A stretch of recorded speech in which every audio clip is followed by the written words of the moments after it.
Trenerė, sunkios varžybos? Ne, rungtynės gal ne tokios sunkios, bet po 2 kėlinių šiek tiek daviau velnių žaidėjom, nes trūko agresyvumo šiek tiek gynyboj. Džiaugiuosi, kad jos išgirdo mane ir 3-4 kėlinį tą agresyvumą parodė. Su Aisėm jau daug kartų šį sezoną žaidėm ir jos žaidžia kiekvieną kartą vis geriau ir geriau. Reikia ir jas pasveikinti. O aš džiaugiuosi, savo komandą džiaugiuosi, kad vėl tai mums bus pirmas kartas Baltijos lygos finalo ketvirtas. Aišku, turbūt sakysit ir kiek papyksint ant manęs, bet turbūt, kad Neptūnas Amberton laukia pusfinalyje, ar ne? Nors aš taip apie rytojų jau kalbu. Ar gali komandos po šitiek žaidimų tarpusavyje dar nustebinti finalo ketvirtę vieną kitą? Aš manau, kad gali vis tiek dar kažkokių naujovių gynyboje, puolime būti. Bet, sakau, svarbu ir tas momentas, kad turėsim parodyti, kad esam pikti po Karalienės taurės, kad galim žaisti tam pačiam lygį su jom ir tikiuosi, kad būsim pasiruošę, turim savaitę laiko dabar.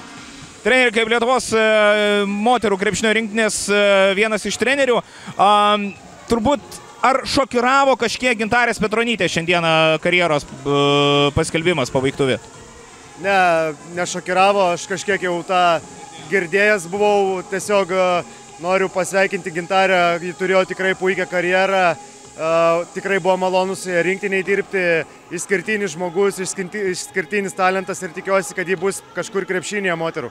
First of all, congratulations and how you feel after this game?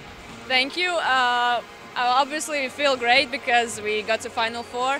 And I think we did a much better job than previous game because kind of we corrected our mistakes and we were more energetic. So I'm proud of my team and of course we're happy.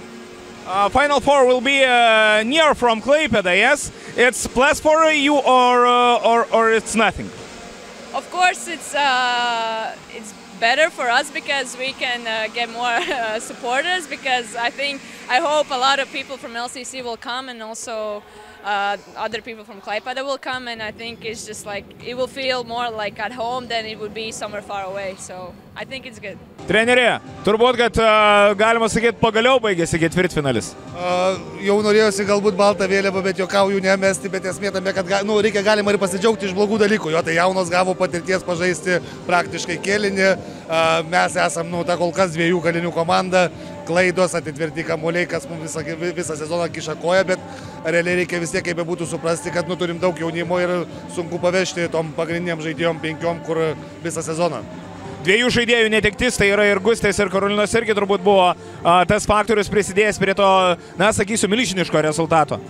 Bet kokiu atveju taip. Gintarė, meistriškumas, sėkmė, kas buvo didysis to tokio rezultato faktorius? Manau, tiesiog mums pritrūko jėgų, patirties, turim tas jaunas žaidėjas, jos dar vis tiek nepasitikė taip savim. LCC irgi labai jaunos, bet jos jau turi kažkaip pasitikėjimo, tų minučių gauna daugiau ir tas žaidimas klostosi geriau, o mums dar yra kur tobulėti. Ar gali patikėtis viena iš labiausiai patyrusių komandos žaidėjų ir šiandien atrodė, kad buvai tas vienas liūtas tam dideliam mūšyje? Nežinau net ką atsakyti šitą klausimą. Jo, turiu patirties kažkiek daugiau, bet nesijaučiu nei kažkuo geresnė, nei nežinau net ką atsakyti.